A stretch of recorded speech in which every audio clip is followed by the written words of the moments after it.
Көмөкөйүм өрттөнүп баратты. Ичи боорум ысып күйөт. Чоң суу тынбай агып атат. Байке деп Мукаш байкем суунун агымында ойноп жүргөнсүп, үнүмдү угуп бери чыгып келе тургансып, көз жаш жуткан каргылым менен кыйкырдым. Оюм таптакыр башкада. Байкем сууда балыктай ойночу эле. Аскерге кетерден мурунку жылы байкем баштап бир топ бала так уш жерден балык уулашкан. Мен да бармын. Анда кичирей келем. Жай ортосу. Күн кайнап турат. Суу күкүктөп кирген. Ага болбой билектей алабугаларды тобу менен суудан сүзүп чыгышат.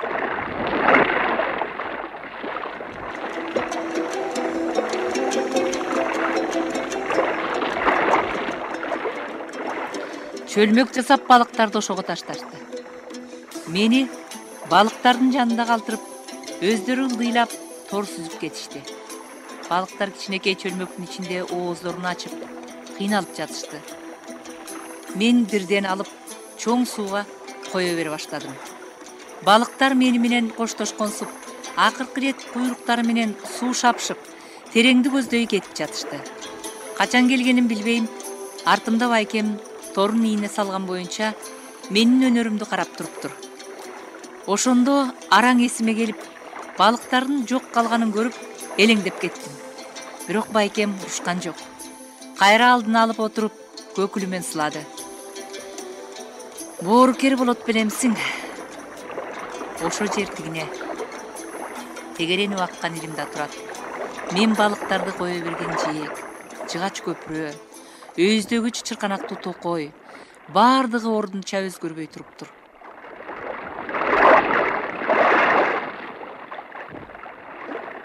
Кайсыл маал экенин билбейм, түн бир окумда үйгө келдим.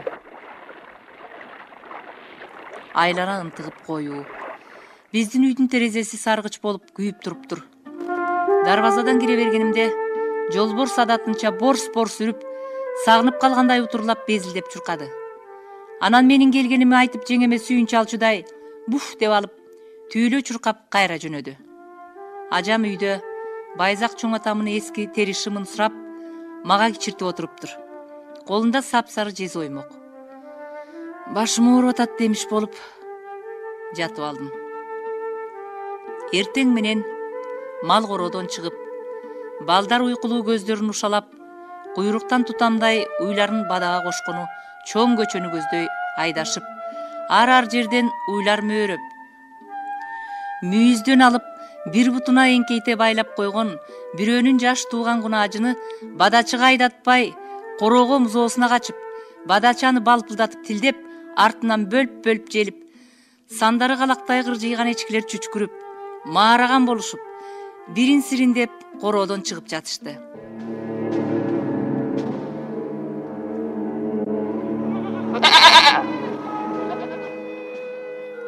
Ажам колхоз саанга берген экечкини желинге муштагылап саап аткан.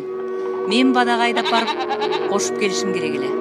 Мамыга жөлөнүп, өрүнү жанып кеткен шапалагымдын учун бекитип жаткам. Чар эле дей түштү. Карасам биздин коруктун башынан таамды аттай өтүп, ок кан кускан моло. Кан кустурбасам элеби деп оозго келбеген сөздөрдү айтып, Айдай мени көздөй келаткан экен. Бекеринен Айдай кашка атагыппы? Билдим. Шайлообек талтаңдаган эркен эме да. Жеп салды деп аябай арызданса керек.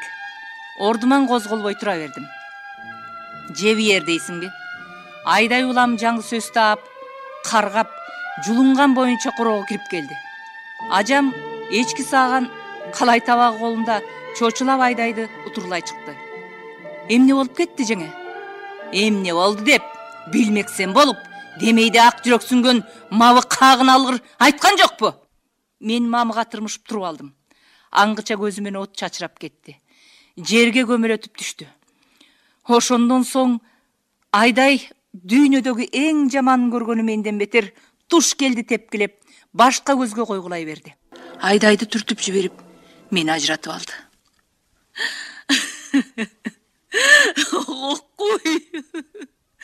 Кокуй! Ушу бармактай баланын канчалы бар? Обул эмне кылганыңар жеңе кокуй? Атаңарды өлтүрүппү. Өлүм силерден кетпесин, мага жетпесин. Айдай өч алып, көксөсү суугандай четке чыга берди. Бирок дагы чаласы калгандай, аны эми тили менен бүтүрчүдөй, кулак мээни тундура ажылдап, жаман тил агытып жатты. Мурдуман шорголоп кан кетиптир. Жаак башым ысып күйөт. Эрдим калбаят. Бирок кың деп үн чыгарганым жок. Ойлонгонум эле, сабаса сабап алып, тезирээк кетсе экен. Ажам менен жаакташпагай эле. Аны менен да урушуп шайлоого айтканды ажама да айтып ийбесе экен деп. Ичимен Айдайга жалынгандай болуп турдум. Айдай жеңе, кетем. Тилегиңе жеткир, кетип кал. Ургуң келсе дагы бир эки чап, сабай бер. Бирок ажам менен урушпа, уруша көрбө. Айдай жеңе, кетип калчы үйүңө. Кетчи. Айдай жеңеме ыраазымын. Жеменин ыйлабай койгонума ызасы келдиби? Айтор жер жебериме жете тилдеп. Абышкадан жонуп жасагансыган кер такым деп. Ушундайыңана тенеңди эрте жуттуң. Каканагың жарылбай жатып урустан кем калдың? Тумшуң куурап, эзели жакшылык көрбөй, көктөңдө көмүлүп, жаштайыңда жайрап, бооруңа күлөп сачылып, эзел оңолбой калар күнүң кайда деп. Мен буга чейин эч кимдин оозунан уга элек дагы бир топ тил укмуштуу каргыш сөздөрдү айтып, акыр үнү каргылданып чарчаган соң өзүнүн үйүнөн бетер биздин аш үйгө кирип, казан аякты калтырата суу сузуп ичип, келген жолу менен үйүн көздөй басты. Ошондо да түз кетип калбай, улам кылчайып, дагы бир колго тийерсиң, кетип баратты. Анын оозунан чыккан муздак сөздөр ташка тийип, кайгандай чуу этип, кишини чиркенте эртең мененки салкындыкка жетип жатты. Ажам чеберенип жүрөт. Түкүр жерге, үч түкүр. Ал мени ыйлабаган түрүмү көрүп таң кала карады. Анан бир нерсе эсине келе калгандай карбаластап үйгө чуркады. Аякка суу сузуп келип, башыман тегеретип, ага да түкүртүп, Айдай кеткен жака серпип жиберди.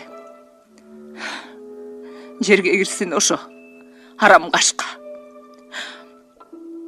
Жаман ооз сөз сүйлөп көмбөгөн эме эмеспи? Айдайга кайрыган тили ушу болду. Анын баласын эмне кылып жүрөсүң? Сабагам. Ал эмнең? Жөн эле. Сен бейбаштыгыңан бирди көрөсүң го.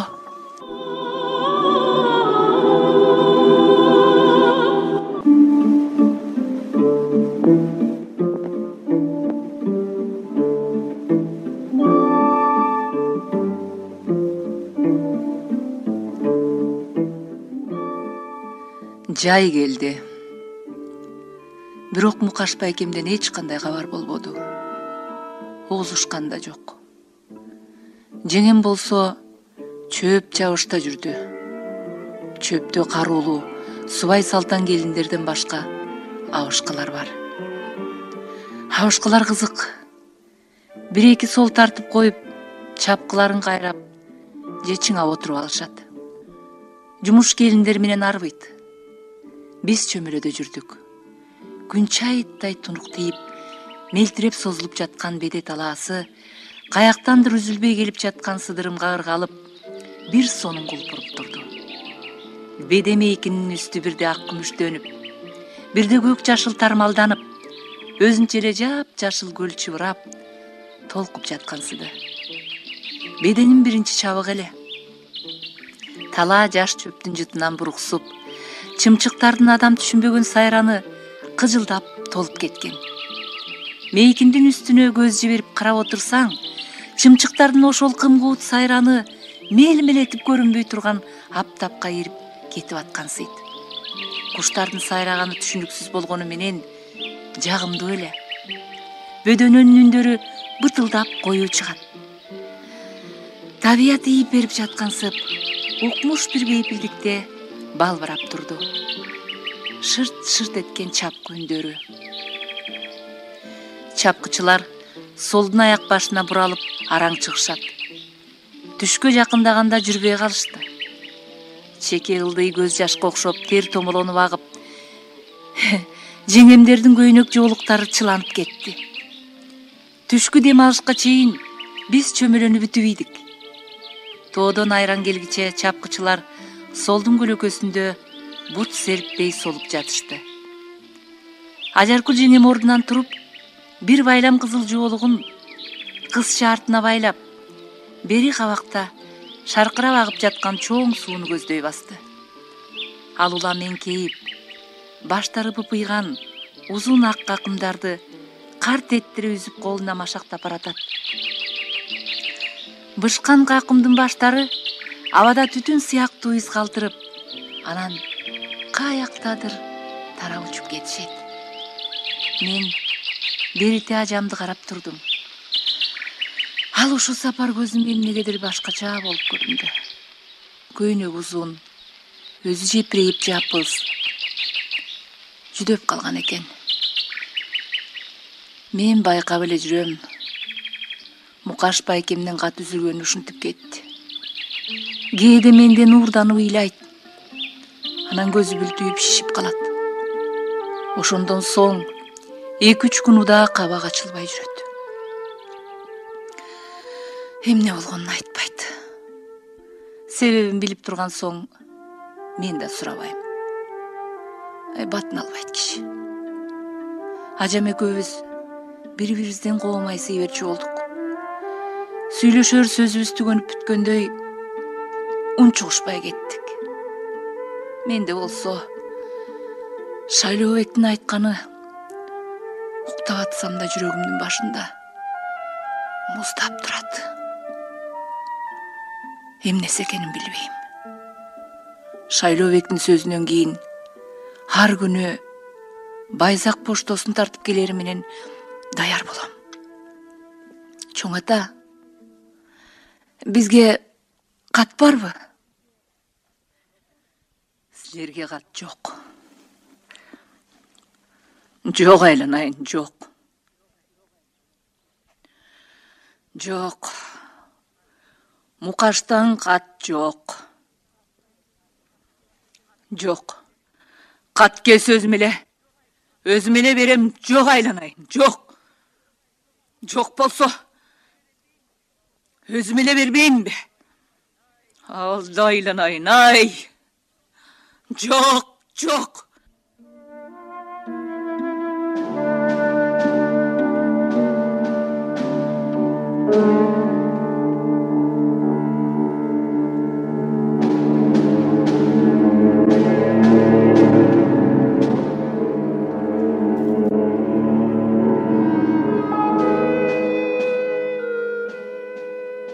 Ал күнү демейди антпеген ажам. Пошточу акемкинен кат сурап келчи деп калыптыр. Баргым келген жок. Байзактыкында менин жалаңкычым бардан бетер заарканып, күнөөм бардай короосуна жылып кирдим. Байзактын ошондо эмне болуп турганын билбейм. Менин оозум ачылбадыбы жокпу? Бугандай тилегиң каткыр элең я. Мени сен жеп бүтүрмөк болдуң го я. Жогол дейм. Жогол. От жердин битиндей жөргөлөгөн.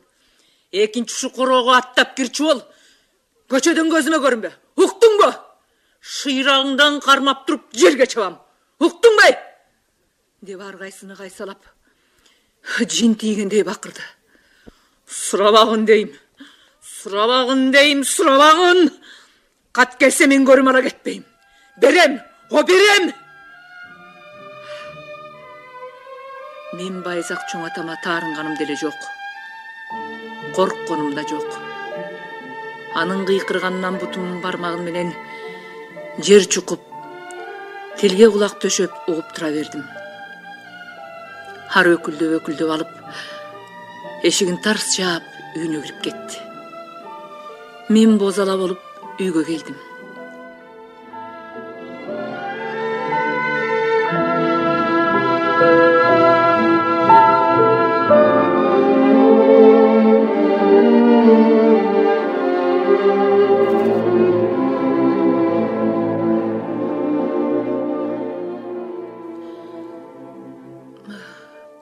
Байзак чоң атам өзүм берем дейт.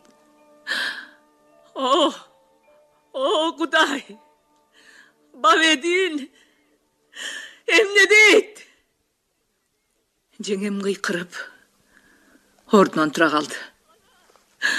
Кана! Кат жок, келсе өзүм эле берем дейт. Жеңем бозоруп, ордуна катып калды. Өзүм берем дейби? Мен ажамды тиктеп, өткөн кеткенди ойго түшүрүп турдум. Баягы бир көлдүн жээгинен көргөнүмдү түк элестете албай койдум. Ошондо өзүмчө жыргадым эле. Кантип жыргаганымды да айта албайм. Бир кызык сезим болгон. Жеңем анда жап-жаш эле. 3 жыл өттү. 3 жылда эмне? Мен ушунча чоңоюп кеттимби? Жеңем ушунча тез улгайып кеттиби? Мени дайыма балада деп этибарга албай коюшат. А мен болсом чоңдор билгендин баарын эле билип турам. Менин эмнем бала, чоңдордун эмнеси чоң. Бар болгон алар эт тарткан жерде табак отурушат. Биз болсо кулагада туруп, устукан аңдып жейбиз. Ушубу бала менен чоңдун ортосундагы айырма? Ажамдын эмне ойлоп, эмне санаркап жүргөнүн билбейт бекем. Мукаш байкемди мен да көп ойлойм. Эгер анын жаманаттысы чыкса, ажамдын башка бирөөнө тийип кетерин мен билбейт бекем. Билем, бүт билип турам. Ажам кетип калса, ар кимдин эшигин бир түртүп, иттей ордук көрөрүмдү да билем. Анда эмне кылам? Кайда барам? Бир үйдө жалгыз бала кандай күн өткөрөт? Мен ошондуктан ажамдын баардык кыймылын аңдып жүрбөйүмбү? Сиздер адабияттык уктуруубуздан кыргыз эл акыны Омор Султановдун Ак жол повестин уктуңуздар. Көркөм окуган Шайгүл Алсейитова.